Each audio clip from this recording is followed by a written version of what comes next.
Hello everyone, कैसे हैं आप लोग? एकदम बढ़िया ना। चलिए प्यारे बच्चों, हम आज की क्लास शुरू करते हैं। आप देख रहे होंगे पीछे बोर्ड पर लिखा हुआ है इनकम टैक्स, आयकर। ग्रेजुएशन की पढ़ाई का सबसे बेस्ट, सबसे बेहतरीन और आपको ये बताया गया है कि सबसे टफ सब्जेक्ट होगा इनकम टैक्स, आयकर। ऐसा क्यों?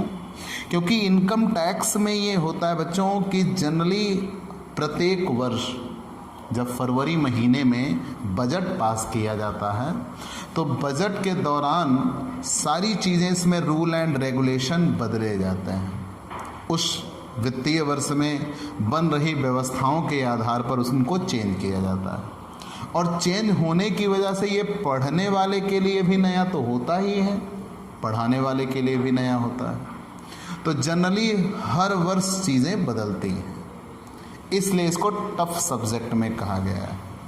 बाकी कुछ नहीं है, एकदम आसान है। आप इसमें सबसे बड़ी बात एक होगी रेगुलरिटी। आप जितना नियमित रहेंगे उतना बेहतर होगा। मैं आपको पिछले कुछ वीडियोस में इनकम टैक्स के बारे में डेफिनेशन आदि बता चुका हूं, लेकिन आज मैं इनकम टैक्स जो पीछे क्लास मिस भी कर चुके हैं, मान के चलिए सही मायनों में इनकम टैक्स की शुरुआत आज से होगी। वास्तविकता में ये इनकम टैक्स है क्या?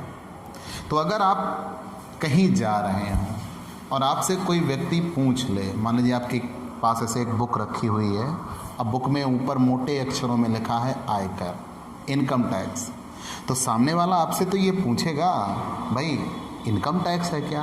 आप कहोगे हाँ, तुरंत वो पूछ ले आपसे कि आयकर क्या है, व्हाट इज़ इनकम टैक्स। तो वहाँ आप कॉमन शब्दों में ये जवाब देंगे आय पर लगने वाला कर, a tax which is charged on income. आय पर लगने वाला कर आयकर कहलाता है। तो वो आपसे दो क्वेश्चन पूछ सकता है। चलिए पहला क्वेश्चन आपने ये बताया, उसने पूछा कि आयकर क्या है, तो आपने कहा आय पर लगने वाला कर, तो तुरंत वो क्वेश्चन पुटअप किया आपसे, कर क्या है? तो tax is a compulsory contribution.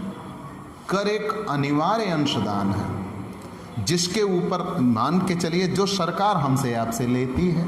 कर एक अनिवार्य अंशदान है जो सरकार हमसे आपसे लेती है। अब यहीं एक बात बनी, प्यारे बच्चों, पैसे हम कमा रहे हैं, रात दिन हम मेहनत करते हैं, तो हम सरकार को पैसे क्यों दें? मुद्दा ये है। तो हमारे यहाँ विधान ये है कि सरकार ने सारे अधिकार अपने पास सुरक्षित रखे हैं, सारे अधिकार, और उसके बाद सरकार ने ये कहा कि सरकार जनता की, जनता के लिए, जनता द्वारा है। तो गवर्नमेंट को हमारे ऊपर खर्च करना होगा, उन्हें खर्च करने के लिए पैसे चाहिए, और इनकम टैक्स उनके पैसे कमाने का सबसे बड़ा जरिया है। तो उन्होंने क्या किया, जितने अमीर लोग हैं, ध्यान देना ये सेंटेंस यूज किया, अमीर लोग हैं, तो जनरली टैक्स वही देगा जिसकी आय कर मुक्त सीमा से ज़्यादा होगी, उससे वो कर लेंगे। ठीक, तो पूरी बात क्या बनी? कर एक अनिवार्य अंशदान है, कर एक अनिवार्य अंशदान है जो सरकार हमसे आपसे लेती है। क्यों लेती है? क्योंकि सरकार हमारे आपके ऊपर खर्च करती है, और खर्च करने के लिए उनको पैसा चाहिए, और पैसा कमाने का जरिया जो होगा वो क्या होगा? Income tax. आगे बढ़ गए, मान लिया कि सरकार हमसे आपसे टैक्स लेती है, खर्च करती है, लेकिन सरकार कहाँ कहाँ खर्च करती है? तो सरकार किसी भी वर्ष के दौरान दो मदों पर खर्च करती है, एक विकास पर, दूसरा सुरक्षा पर। सरकार जितनी भी उसकी कमाई होगी, अपनी कमाई का 30% हिस्सा फॉर डेवलपमेंट पर्पज़ लगाएगी और 70% हिस्सा फॉर सेफ्टी पर्पज़ लगाएगी। सरकार के पास जितनी आय होगी उस आय का 30% विकास पर और 70% सुरक्षा पर खर्च करती है। आगे बढ़ गए। अब अगर इतना हमने जान लिया तो टैक्स कितने प्रकार के होंगे? तो टैक्स दो प्रकार के होंगे। डायरेक्ट टैक्स और इनडायरेक्ट टैक्स। डायरेक्ट टैक्स कौन होते हैं? जब कराघात और करापात दोनों एक ही व्यक्ति पर हो, मतलब incident of tax and impact of tax is the same person.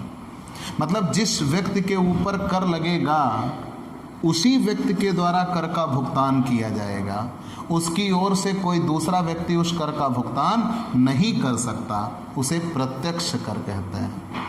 और जब कराघात और करापात दोनों अलग अलग व्यक्तियों पर हो, मतलब लगे किसी दूसरे व्यक्ति के ऊपर और कर का भुगतान किसी अन्य व्यक्ति द्वारा किया जाए, उसे अप्रत्यक्ष कर कहते हैं।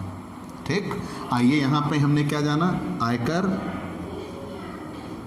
आयकर तो हमने कर जाना, कर एक अनिवार्य अंशदान। कर एक अनिवार्य अंशदान। अनिवार्य क्यों कहा गया? क्योंकि कंपलसरी हमें देना होगा। कंट्रीब्यूशन क्यों कहा गया? क्योंकि हम पूरा हिस्सा नहीं देते बल्कि उसका थोड़ा हिस्सा देते हैं। तो कर एक अनिवार्य अंशदान है जो सरकार हमसे आपसे लेती है। क्यों लेती है? क्योंकि सरकार हमारे आपके ऊपर खर्च करती है। अच्छा, सरकार अगर खर्च ही ना करे तो सरकार की डेफिनेशन, हमारे यहाँ प्रजातंत्र है, प्रजातंत्र की डेफिनेशन है to the people, by the people, to the people, by the people, for the people. ठीक, जनता की जनता के लिए जनता द्वारा है। अगर जनता की जनता के लिए जनता द्वारा है तो गवर्नमेंट को हमारे ऊपर खर्च करना ही होगा। खर्च करेंगे तभी सरकार बनी रहेगी, अन्यथा सरकार ही नहीं रहेगी। ठीक, कहाँ कहाँ खर्च करेंगे? तो दो मदों पर खर्च करेंगे, विकास और सुरक्षा पर। तो सरकार उसके लिए पैसा चाहिए, पैसा पाने के लिए सरकार क्या करेगी? टैक्स लगाएगी। और टैक्स कितने तरीके से लगा सकते हैं? दो। एक तो मुख्यतः होता है incident of tax and impact of tax is the same person. Incident of tax and impact of tax, मतलब इंसिडेंट ऑफ टैक्स कर का लगना, इम्पैक्ट ऑफ टैक्स कर का चुकाया जाना, it's same person. It's same person मतलब जिसके ऊपर लगा उसी के द्वारा चुकाया जाए। ठीक, वो डायरेक्ट टैक्स होता है, वो डायरेक्ट टैक्स होता है। और जब incident of tax and impact of tax, incident of tax and impact of tax,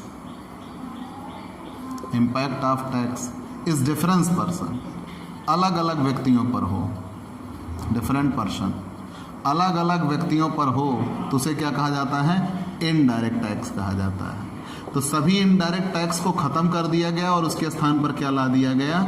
GST, goods and services tax. ठीक, गुड्स एंड सर्विसेज टैक्स ला दिया गया, जीएसटी ला दिया गया। लेकिन इनकम टैक्स एक डायरेक्ट टैक्स होता है, जिसके ऊपर लगता है उसको ही चुकाना होता है, उसकी ओर से कोई दूसरा व्यक्ति चुका नहीं सकता। फिर हमने आपको आय पढ़ाया था, इनकम।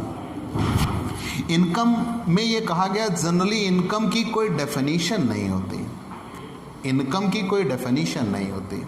आय के रूप होते हैं और आय के लक्षण होते हैं। आय के रूप और आय के लक्षण होते हैं। आय के रूप क्या है? Form of income. दुनिया में हर एक व्यक्ति कहीं ना कहीं से पैसे तो कमाता ही है, वो चाहे जिस तरीके से पैसा कमाए। इनकम टैक्स में 5 हेड बनाए गए हैं। कितने हेड बनाए गए? 5 हेड बनाए गए, 5 हेड ऑफ इनकम। आय के 5 स्रोत बना दिए गए और ये कहा गया कि एक व्यक्ति चाहे जिस तरीके से पैसा कमाए वो इन 5 में से किसी न किसी एक में आएगा। जैसे आप कहीं से भी पैसा कमाओ, मान लो आप नौकरी करते हो तो आपके लिए क्या होगा? सैलरी।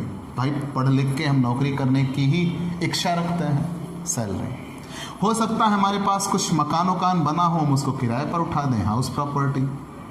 कुछ लोग अपना बिजनेस करना शुरू करते हैं और कुछ लोग पढ़े लिखे होते हैं, जैसे डॉक्टर, वकील, वो किसी के अंडर काम तो नहीं करते, बिजनेस नहीं करते, अपना पैसा चला रहे होते हैं, प्रोफेशन। कुछ लोगों के पास कोई प्रॉपर्टी होगी, उसको बेच दिया, कैपिटल गेन। और जो इन चारों में नहीं आता वो कहाँ आता है? Other sources, other sources. अब आप ये सोच रहे होंगे कि जैसे मान लीजिए पड़ा हुआ धन मिल जाए तो अदर सोर्सेज है भाई, बैंक में पैसा जमा किए उस पर ब्याज मिल गया तो अदर सोर्सेज है।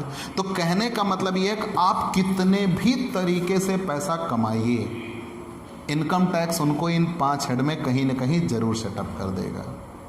ठीक। तो आय निश्चित साधन से प्राप्त होनी चाहिए, और वो निश्चित साधन कितने कहे गए हैं? 5। किसी भी व्यक्ति को अगर इनकम होगी तो वो इनकम किससे प्राप्त होनी चाहिए? निश्चित साधन से प्राप्त होनी चाहिए, और ये निश्चित साधन कितने कहे गए हैं? 5। वेतन से आय, मकान संपत्ति से आय, व्यवसाय अथवा पैसे से आय, पूंजी लाभ और अन्य साधनों से आय। ठीक, आगे बढ़ गए। ये भी कहा गया था आय बाहर से प्राप्त होनी चाहिए।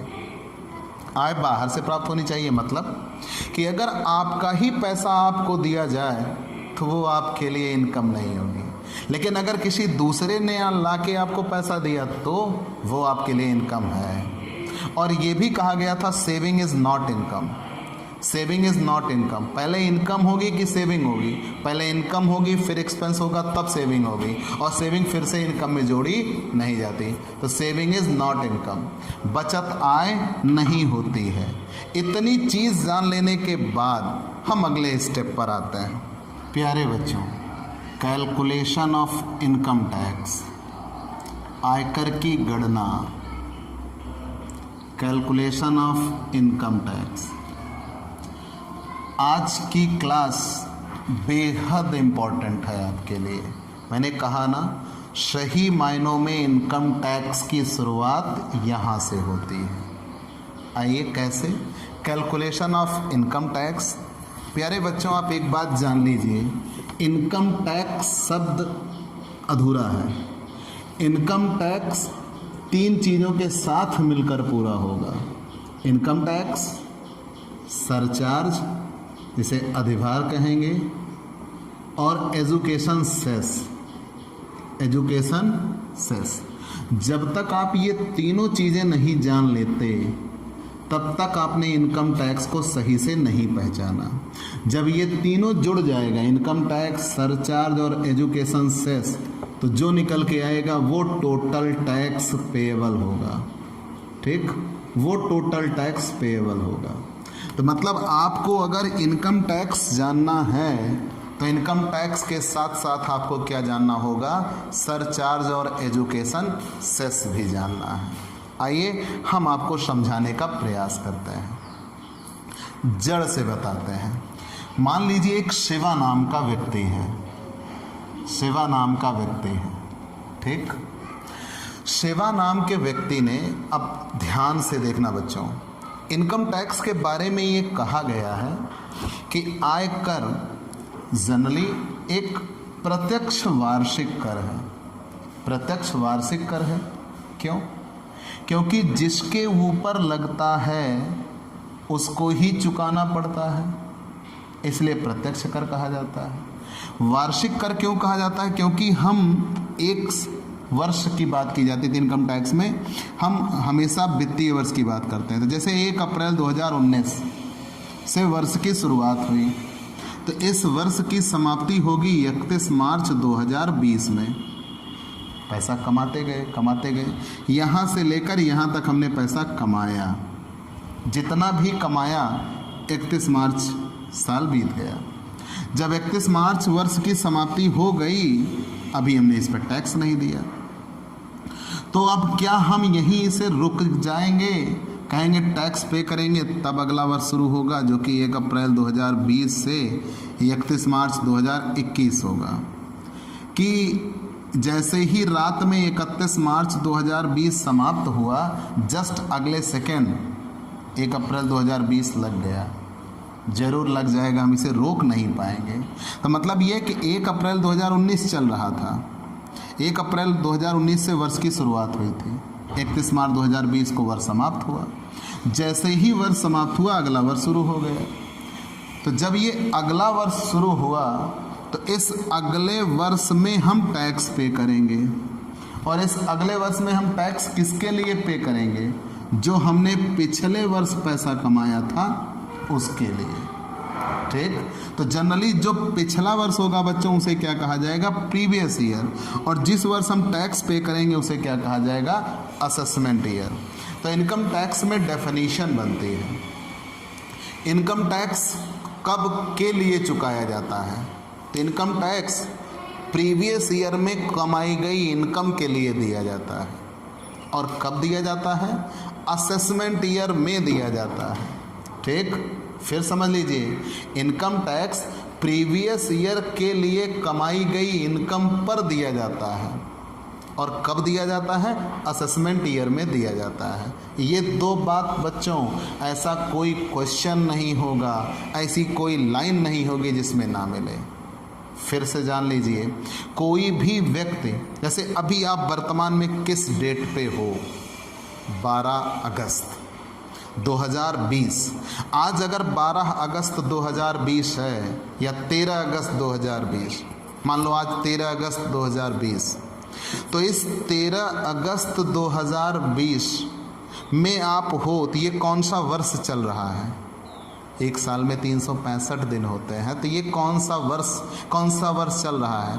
तो ये 1 अप्रैल 2020 से शुरू हुआ है। फाइनेंशियल ईयर की ही बात करेंगे। 1 अप्रैल 2020 से शुरू हुआ है, 31 मार्च 2021 में समाप्त होगा। तो अभी तो ये प्रेजेंट है, चल रहा है, इसमें हम टैक्स देते हैं। कोई भी एक्टिविटी होती है वो प्रेजेंट में होती है, इसमें हम टैक्स देते हैं। किसके लिए देते हैं? तो जो पिछले साल हमने कमाया है उस पे। तो पिछला साल कौन सा था? तो अभी ये 1 अप्रैल 2020 से शुरू हुआ, तो उसके ठीक एक दिन पहले 31 मार्च 2020, तो वो शुरू कब हुआ रहा होगा? 1 अप्रैल 2019 से। तो सीधा फंडा ये बना कि अभी हम यहाँ पे हैं, इस वर्ष में हैं, तो इस वर्ष में हम टैक्स देंगे। किसके लिए देंगे? जो पिछले साल हमने पैसा कमाया है उसके लिए देंगे। तो गत वर्ष में अर्जित या प्राप्त, प्रीवियस ईयर में जितना हमने कमाया या पाया हो, उस पर हम टैक्स देंगे। वो भी कब? असेसमेंट ईयर में। और गत वर्ष में जब कमाया या पाया होगा तो कहाँ? वही 5 हेड। तो मान लीजिए अब यहाँ जड़ से आते हैं, एक शिवा नाम का व्यक्ति है। ध्यान देना बच्चों, शिवा नाम का व्यक्ति है। पिछले वर्ष मतलब गत वर्ष में 1 अप्रैल 2019 से लेकर 31 मार्च 2020 के बीच में शिवा नाम का व्यक्ति है।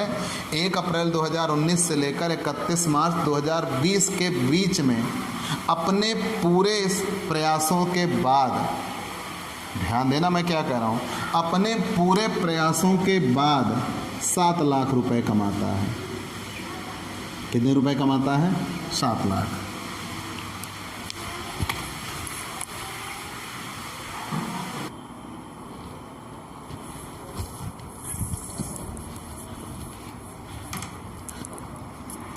ध्यान देना बच्चों, मैंने ये कहा, मान लीजिए शिवा नाम का व्यक्ति है, अपने पूरे प्रयासों के बाद 7 लाख रुपए कमाता है। या आप जनरली ऐसे समझिए, एक तरफ से हम समझाते हैं, ठीक।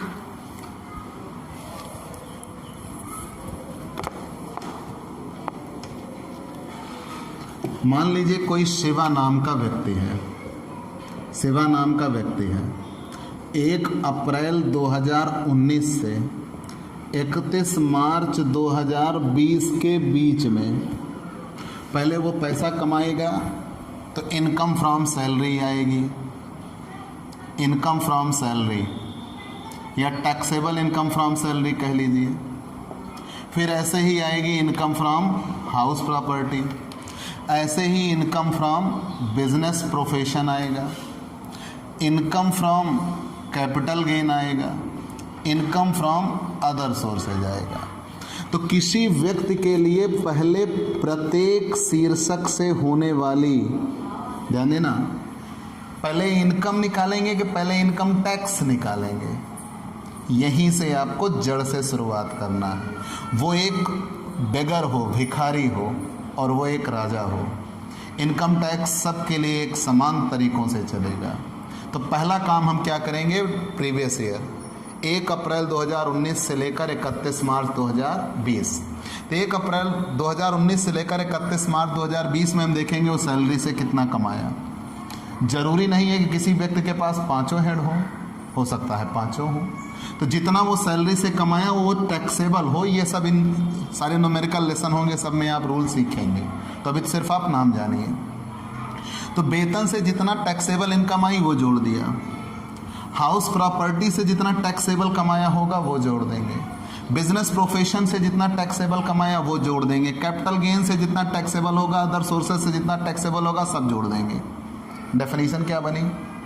प्रत्येक शीर्षक से होने वाली कर योग्य आय, तब ये टैक्सेबल इनकम थी, taxable income, taxable income, taxable income. प्रत्येक शीर्षक से होने वाली कर योग्य आय के योग को सकल कुल आय कहते हैं, ग्रॉस टोटल इनकम कहते हैं। तो मान लीजिए कोई शिवा नाम का व्यक्ति है, हमें उसके लिए टैक्स निकालना है, तो सबसे पहला काम हम क्या करेंगे, उसकी पहले 5 हेड की इनकम निकालेंगे। जड़ से पहली लाइन से बता रहा हूं बच्चों। मान लीजिए किसी व्यक्ति के लिए आप टैक्स निकालते हो, तो कैसे निकालोगे? पहले उसके लिए 5 हेड की इनकम निकालोगे, वो भी कब के लिए? प्रीवियस ईयर के लिए। और इस साल का प्रीवियस, ये आप दिमाग में बिठा लो, इस साल असेसमेंट ईयर क्या चल रहा है? 2020-21। और इस साल प्रीवियस ईयर क्या चल रहा है? 2019-20। ठीक, आप अपना नाम भूल जाओ चलेगा, प्रीवियस ईयर और असेसमेंट ईयर नहीं भूलो। ठीक, आगे बढ़ गए। तो प्रत्येक शीर्षक से होने वाली कर योग्य आय के योग को सकल कुल आय कहते हैं, ग्रॉस टोटल इनकम। तो अगर हमें सेवा के लिए टैक्स निकालना है, तो पहला काम हमने सेवा की 5 हेड की टैक्सेबल इनकम निकाल लिया, टोटल कर दिया, ग्रॉस टोटल इनकम कहलाई। फिर सेवा के लिए कुछ डिडक्शन मिल सकती हैं जिसके लिए वो एलिजिबल होगा, तो less deduction under section 80C to 80U, 80C से लेकर 80U तक की छूट देंगे। तो जब हम 80C से 80U तक की छूट देंगे, तो छूट देने के बाद जो बचेगी वो टोटल इनकम, टोटल इनकम। इसी टोटल इनकम को टोटल टैक्सेबल इनकम भी कहा जाता है, और इसी पर टैक्स लगता है। ठीक बच्चों, इतना तो आप जानते हैं। अब यहीं से टैक्स का प्रोसीजर शुरू होगा। ये बात समझ में आई कि किसी व्यक्ति के लिए प्रत्येक शीर्षक से होने वाली कर योग्य आय के योग को सकल कुल आय कहते हैं। ठीक, जैसे आपसे ये कह दिया जाए कि आप नरेंद्र मोदी के लिए टैक्सेबल इनकम आप टैक्स निकालिए, या कह दिया जाए कि दिग्विजय सिंह का आप टैक्स निकालिए, तो आप क्या करिएगा? पहले देखिए, सबसे पहले उनकी 5 हेड की इनकम जोड़ेंगे, 5 हेड की टैक्सेबल इनकम निकालेंगे। जब 5 हेड की टैक्सेबल इनकम आ जाएगी तो उसका आप ग्रैंड टोटल करेंगे। जब ग्रैंड टोटल कर देंगे तो ग्रॉस टोटल इनकम। अब ध्यान देना बच्चों, ये 5 लेसन खुद हो गए, ये एक लेसन होता है, ये एक लेसन होता है, ये एक लेसन होता है। तो ये सब आप इनकम टैक्स एक एक एक एक इतना मोटा किताब आपको मिलेगा, और वो पूरी किताब का अंतिम पेज है, ये समझ लो। लेकिन इनकम टैक्स की यही सबसे बड़ी खूबी है कि आप हर एक चीज़ एक दूसरे से जुड़ी हुई है। कोई चीज़ कभी शुरू नहीं होगी, कोई चीज़ कभी ख़त्म नहीं होगी। ठीक, वो अंतिम दिन जब आपके दिमाग में सब कुछ फीड हो जाएगा, तब मैं बताऊंगा ये यहाँ था, वो वहाँ था। ठीक बच्चों, आइए, तो आपको कुछ ना कुछ तो मेहनत करनी पड़ेगी। तो यहाँ ये कहा गया कि मान लीजिए आप दिग्विजय सिंह या शिवा के लिए आप निकाल रहे हो, तो पहले प्रत्येक शीर्षक की कर योग्य आय आपने निकाल लिया, ग्रॉस टोटल इनकम। फिर सेक्शन 80C to 80U छूट दे दिया। इसमें भी कुछ छूट आती है, जैसे मैंने अपने लिए बताया था कि मान लीजिए मैं विकलांग हूँ, मैं 80D में आता हूँ और मुझे 1,50,000 तक की छूट मिलेगी। कोई व्यक्ति LIC कराता है और LIC कराने के बाद जो उसका प्रीमियम जमा करता है उसे उसकी छूट मिलती है। ठीक, आप पढ़ाई के लिए कुछ लोन वगैरह लेते हैं, उसकी छूट पाते हैं, एक्सेट्रा एक्सेट्रा। आप जैसे कोरोना वायरस चल रहा है, गवर्नमेंट के खाते में PM केयर फंड में आप दान करेंगे, डोनेट करेंगे, उसकी आपको छूट मिलेगी। तो छूट देने के बाद जो शेष बचा वो टोटल इनकम। अब मान लीजिए सेवा की टोटल इनकम आ गई 7 लाख रुपए, यहीं से हम शुरुआत करते हैं। तो मान लीजिए सेवा की इनकम कितने रुपए आ गई? 7 लाख। अब सेवा कितना टैक्स देंगे?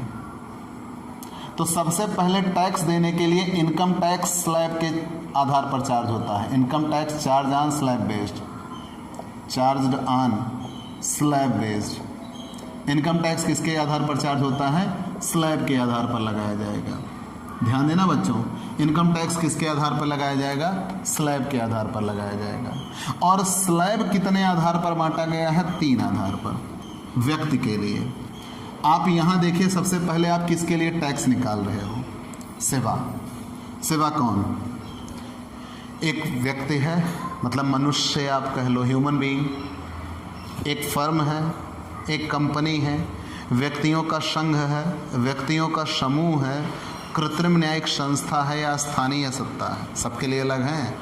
तो सेवा का पहले आप स्टेटस फिक्स करिए, सेवा क्या है। तो सेवा एक व्यक्ति है। अगर सेवा एक व्यक्ति है तो सेवा के लिए 3 नियम आते हैं। स्लैब जो बांटा गया है एक व्यक्ति के लिए कितने तरीकों से बांटा गया है? 3। पहला, जिसकी उम्र 60 वर्ष से कम हो, जिसकी उम्र 60 वर्ष से कम हो। ध्यान देना बच्चों, इनकम टैक्स स्लैब के आधार पर ही चार्ज होता है, जिसकी उम्र 60 वर्ष से कम हो। और दूसरा नियम है जिसकी उम्र 60 वर्ष से तो ज़्यादा हो, जिसकी उम्र 60 वर्ष से ज़्यादा हो लेकिन 80 वर्ष के बीच में हो। ठीक। अब ये ज़्यादा का मतलब क्या होता है कि जिस गत वर्ष में हम हैं 1 अप्रैल 2019 से 31 मार्च 2020, इसके बीच में कभी भी वो 60 साल अगर पहुंच गया तो इसमें आ गया, और हो सकता है वो 80 पहुंच जाए, तो जिसकी उम्र 80 वर्ष से अधिक हो। तो स्लैब कितने टुकड़ों में बांटे गए हैं? 3। स्लैब कितने तरीके से बांटे गए हैं? 3। जिसकी उम्र 80 वर्ष से अधिक हो, 80 वर्ष से अधिक हो। ध्यान देना बच्चों, किसी भी व्यक्ति के लिए अगर आप टैक्स निकाल रहे हो, किसी भी व्यक्ति के लिए, तो आपको ये 3 नियम आने होंगे। इनकम टैक्स किस आधार पर चार्ज होगा? स्लैब के आधार पर चार्ज होगा। तो पूरी बात क्या बनी? सबसे पहले अगर किसी व्यक्ति का हमें टैक्स निकालना है तो क्या करना होगा? पहले उसकी गत वर्ष की सभी शीर्षकों की कर योग्य आय निकालेंगे। सभी शीर्षकों की कर योग्य आय निकालने के बाद उसका टोटल कर देंगे। जब उसका टोटल कर देंगे तो वो ग्रॉस टोटल इनकम हुआ। धारा 80C से 80U तक की छूट घटा देंगे। छूट घटाने के बाद जो बचा वो टोटल इनकम। अब टोटल इनकम पर स्लैब के आधार पर इनकम टैक्स चार्ज होगा। और इंडिया में इनकम टैक्स कैसे चार्ज किया गया? Progressive rate. प्रोग्रेसिव रेट का मतलब क्या है? जैसे जैसे इनकम बढ़ती जाएगी वैसे वैसे टैक्स बढ़ता जाएगा। तो प्रोग्रेसिव रेट के आधार पर इनकम टैक्स चार्ज किया जाएगा। ठीक। तो स्लैब सिस्टम कैसा बनाया गया इंडिया में? स्लैब ये बनाया गया कि पहले 2,50,000 तक तो कोई कर नहीं देना, मतलब नील। पहले 2,50,000 तक कोई कर नहीं देना, मतलब आपकी आय अगर 2,50,000 से नीचे है तो आप कर नहीं देते, उसे करमुक्त सीमा कहा गया है। मतलब आपकी आय अगर करमुक्त सीमा से कम है तो आप कर नहीं देंगे। अब मान लीजिए 2,50,000 से आगे बढ़े तो 2,50,000 से 5 लाख तक, इस बीच में जितना होगा, 2,50,000 से अधिक और 5 लाख तक, 2,50,000 से अधिक 5 लाख तक, इस बीच में जितना होगा उस पर आप कितने % देंगे? 5% देंगे। 5 लाख से अधिक और 10 लाख तक जितना भी होगा उस बीच में आप कितना % देंगे? ये आपके समझने के लिए लिख दे रहा है। 10 लाख तक आप कितना % देंगे? 20% देंगे। 10 लाख से अधिक जितना भी होगा उस पर आप कितने % देंगे? 30% देंगे। अब ध्यान देना बच्चों, ध्यान देना, एक तरफ से कह रहा हूँ, ये स्लैब बनाया गया, ये 2019-20 गत वर्ष और कर निर्धारण वर्ष 2020-21 के लिए। अब अभी जो इस साल नया बजट पास हुआ था तो आप ये सोच रहे होंगे कि 5%, 10%, 15%, 20%, 25%, 30% का हुआ है, तो वो गत वर्ष 2020-21 के लिए है। असेसमेंट ईयर 2021-22 होगा। वो मतलब अग्रिम कर की दरें हैं, ना कि इस वर्ष चुकाई जाने वाले कर की दरें। ठीक। तो हमें ये पढ़ना है। तो जिसकी उम्र 60 वर्ष से कम हो तो 2.5 लाख तक वो कर नहीं देता। 2.5 लाख से आगे 5 लाख तक, मतलब केवल इतना, तुरंत इसमें से इसको घटा लेते हैं, मतलब एक्सेस 2.5 लाख पर कितने % देगा? 5%। 5 लाख से 10 लाख तक कितने % देगा? 20%। 10 लाख से अधिक देगा तो 30%। ठीक। आगे बढ़ गए। अगर उम्र 60 वर्ष से 80 वर्ष के बीच में हो तो यही स्लैब सिस्टम है भाई। इनकम टैक्स में सब कुछ पढ़ लिया, स्लैब ना आए तो 0 हो। स्लैब है तो एक स्लैब क्या बनाया गया है? इनकम टैक्स के बारे में क्या कहा जाता है? आयकर कर की निर्धारित दरों से गणना करके। तो ये निर्धारित दरें हैं, और निर्धारित दर किसके आधार पर चार्ज की गई? स्लैब के आधार पर। हर साल स्लैब बदलता है, स्लैब के आधार पर चार्ज किया जाता है, ठीक। और ये स्लैब आप किसके लिए पढ़ रहे हो? व्यक्ति के लिए। ये क्या था? एक सामान्य या अन्य में जो आते हैं जो 60 वर्ष से कम हो, जो 60 वर्ष से 80 वर्ष के बीच में हो, जिन्हें वरिष्ठ नागरिक कहा जाता है, सीनियर सिटीजन, ठीक। वरिष्ठ नागरिक के लिए क्या होगा? वरिष्ठ नागरिक के लिए, वरिष्ठ नागरिक के लिए सीनियर सिटीजन के लिए 3 लाख तक कर नहीं देना होता, नील। मतलब उनकी करमुक्त सीमा 3 लाख कहेगी। करमुक्त सीमा क्या होती है? हमारी आय का वह हिस्सा जिस पर हम टैक्स नहीं देते। 3 लाख तक नील। 3 लाख से 5 लाख तक इनके लिए भी लिमिट तो 5 लाख ही पहुंचाई जाएगी, 5%, ठीक। 5 लाख से आगे बढ़ेंगे, लेकिन कहाँ तक जाएंगे? 10 लाख तक। कितने % पे करेंगे? 20%। 10 लाख से अगर ज़्यादा होता है, चाहे जितना ज़्यादा होता है, अगर 10 लाख से ज़्यादा होता है तो उस पर कितने % देंगे? 30%, ठीक। ये सीनियर सिटीजन का होता है। तो मतलब दोनों में अंतर कहाँ होता है? ये कर देना कितने शुरू कर देंगे? 2,50,000 से, लेकिन ये कर देना शुरू करेंगे कितने से? 3 लाख से। मतलब दोनों में करमुक्त सीमा का अंतर कितने का है? 50,000 का। बाकी सबके लिए वही सिस्टम है। सुपर सीनियर किसे कहेंगे? अति वरिष्ठ नागरिक। अति वरिष्ठ नागरिक मतलब जो 80 साल के भी ऊपर हों, अति वरिष्ठ नागरिक। उनके लिए क्या है? उनके लिए कहा गया है वो 5 लाख तक नहीं देते कर, 5 लाख तक नील। मतलब उनकी एग्जेम्पशन लिमिट 5 लाख है, 5 लाख तक कर नहीं देना। 5 लाख से ज़्यादा और कहाँ तक? 10 लाख तक सीधा वो कितने % टैक्स देंगे? 20%। मतलब वो 5% वाला टैक्स स्लैब उनके लिए ख़त्म हो जाता है। उनके लिए शुरुआत कहाँ से होती है? 20%। फिर सबके लिए वही नियम है, 5 लाख तक नील, 5 ऐसा करिए, 5 लाख तक नील, यहाँ से करिए 5 लाख तक नील, ताकि एक सीध में रहे। 5 लाख तक नील। 5 लाख से 10 लाख तक वो भी आ जाएंगे 20% में। 10 लाख के ऊपर जितना भी कमाएंगे वो कितने % देंगे? 30%, ठीक। मतलब वहीं से फिर सबसे बराबर हो जाता है, लेकिन बस वही लिमिट बदल दी जाती है। तो तीनों बातें क्या निकल के आई? किसी भी व्यक्ति के लिए स्लैब क्या होगा? अगर उसकी उम्र, स्लैब निकालना है तो स्लैब निकालने के पहले सबसे पहले उसकी उम्र पता करिए। तो उसकी उम्र के आधार पर स्लैब बनाया गया है। अगर उसकी उम्र 60 वर्ष से कम है तो 2,50,000 तक नील, 2,50,000 से अधिक 5 लाख तक 5%, 5 लाख से अधिक 10 लाख तक 20%, 10 लाख से अधिक चाहे जितना भी हो 30%। अगर उसकी उम्र 60 वर्ष से 80 वर्ष के बीच में है तो 3 लाख तक नील, 3 लाख से 5 लाख तक 5%, 5 लाख से 10 लाख तक 20%, 10 लाख से अधिक 30%। जिसकी उम्र 80 वर्ष से अधिक हो तो अति वरिष्ठ नागरिक, 80 वर्ष से अधिक हो तब 5 लाख तक नील, 5 लाख से 10 लाख तक 20% और 10 लाख से अधिक 30% टैक्स देगा। मान लिया। अब हम अपने उसी क्वेश्चन पे आते हैं। लेकिन मान लो उम्र ना दी हो तो हमेशा हम इस पे मान के चलेंगे। और अगर उम्र दिया हुआ है, जैसे मिस्टर शिवा 95 वर्षीय, तो आप उनके लिए कौन सा स्लैब सिस्टम लगाइएगा? वो। अगर दिया हो मिस्टर शिवा उम्र 72 वर्षीय तो आप उनके लिए ये स्लैब लगाएंगे। और अगर कुछ नहीं कहा, केवल मिस्टर शिवा किया इतने, या उम्र भी दिया है 60 वर्ष से कम दिया, तो आप ये स्लैब लगाएंगे। तो इसी क्वेश्चन पे आते हैं। शिवा की आय कितनी थी? 7 लाख। उस पर हमें टैक्स देना है। तो अब मान के चलो, मैंने कहा था ना ये अलमारी सिस्टम आप मान लीजिए। तो शिवा की 7 लाख इनकम है, तो पहले 2.5 लाख, जीरो शुरू करें, 1 2 3 4 5 6 7 8, 2.5 लाख तक टैक्स नहीं दिया, ठीक। 2.5 लाख रुपए खत्म हो गए। अब 2.5 लाख के बाद अगले 2.5 लाख पर, यहाँ से यहाँ तक 2,50,000 से 5 लाख तक को कितना देगा? 5% है। 7 लाख पहुँचे हैं, तभी तो 5 लाख तक की बात करें तो पहले 2.5 लाख निकल गया, 0। फिर अगले 2.5 लाख पर तुरंत इसमें से 5 लाख में से 2.5 लाख घटा देंगे तो कितना बचेगा? 2,50,000। उस पर कितने % टैक्स देना है? 5%। तो ये कितना आ जाएगा? 12,500 टैक्स निकल गया। मतलब अब जो व्यक्ति 5 लाख रुपए कमाएगा उसके लिए टैक्स कितना है? 12,500।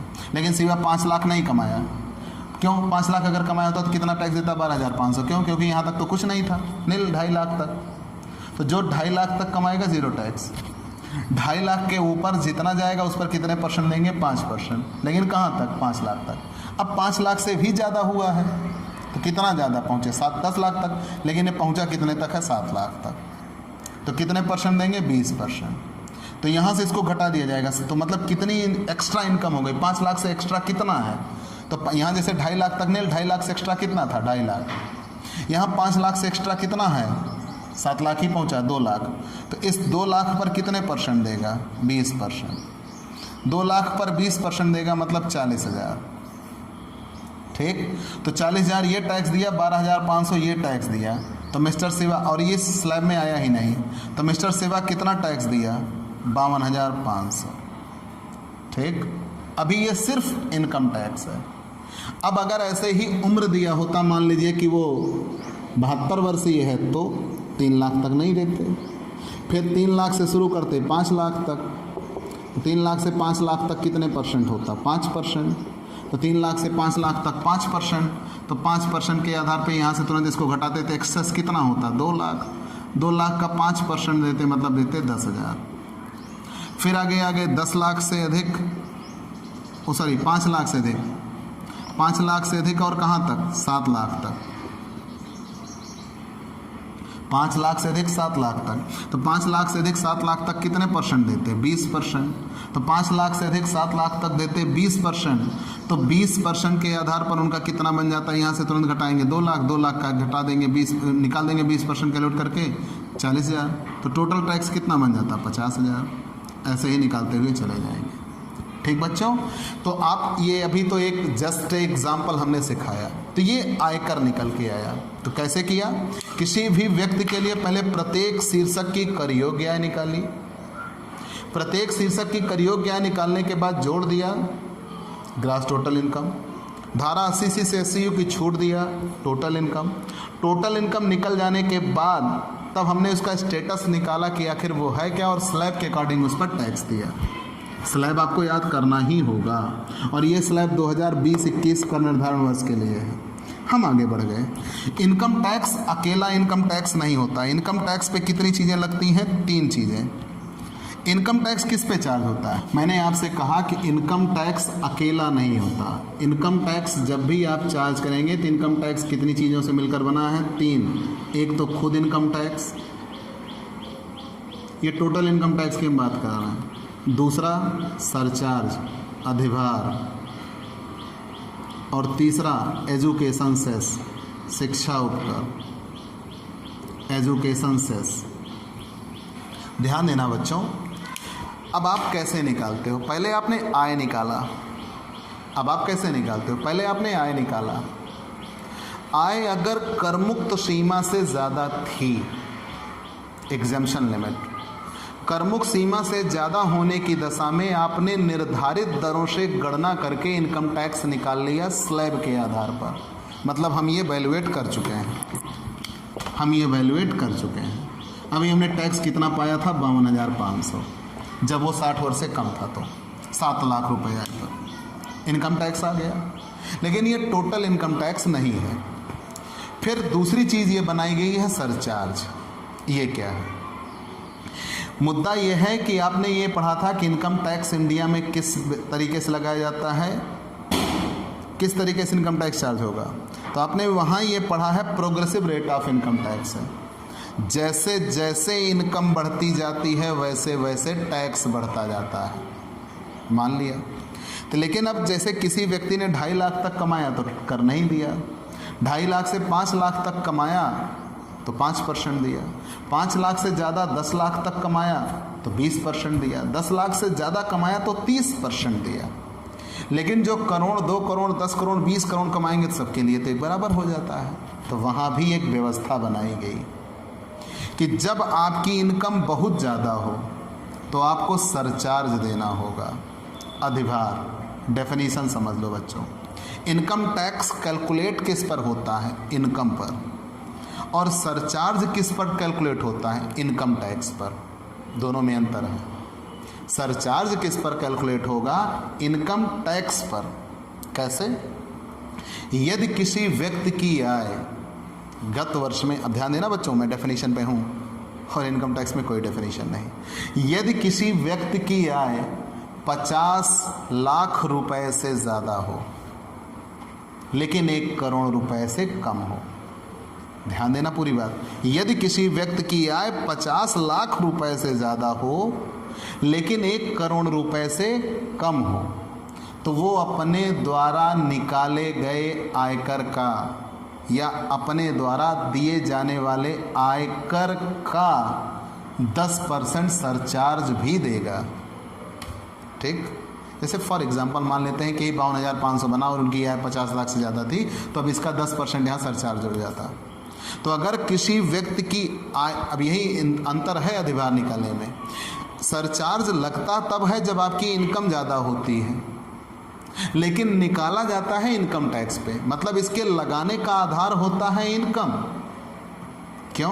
जब तक आपकी इनकम ज़्यादा नहीं होगी तब तक सरचार्ज नहीं लगेगा, लेकिन लगेगा ये किस पे? इनकम टैक्स पे। तो जब किसी व्यक्ति की कुल आय 50 लाख से ज़्यादा हो लेकिन 1 करोड़ रुपए से कम हो, तो वो अपने द्वारा दिए जाने वाले कुल इनकम टैक्स पर 10% की दर से सरचार्ज भी देगा और वो 10% ऑफ इनकम टैक्स जोड़ दिया जाएगा उसके इनकम टैक्स में। ठीक, फिर सुन लो, जितना इनकम टैक्स आया रहेगा उसका 10% सरचार्ज। आगे बढ़ गए, अगर किसी व्यक्ति की आय 1 करोड़ से ज़्यादा हो, तो अगर किसी व्यक्ति की आय 1 करोड़ से ज़्यादा हो और 2 करोड़ तक हो, तो अपने द्वारा निकाले गए कुल आयकर का 15% सरचार्ज देगा। 1 करोड़ से ज़्यादा हो और 2 करोड़ से कम हो तो 15% सरचार्ज देगा। अगर 15% दिया तो ये किसकी गणना किस पर होगी? ध्यान देना, मैंने बार बार कहा, अगर किसी व्यक्ति की आय 1 करोड़ से ज़्यादा हो और 2 करोड़ से कम हो तो अपने द्वारा निकाले गए आयकर का 15% सरचार्ज देगा। तो गणना तो इनकम टैक्स पर ही होगी। आगे बढ़ गए, अब अगर किसी व्यक्ति की आय 2 करोड़ से भी ज़्यादा है और 5 करोड़ से कम है तो वो अपने द्वारा निकाले गए कुल इनकम टैक्स का 25% सरचार्ज देगा। अब अगर किसी व्यक्ति की आय 5 करोड़ से भी ज़्यादा है तो वो अपने द्वारा निकाले गए कुल इनकम टैक्स का 37% सरचार्ज देगा।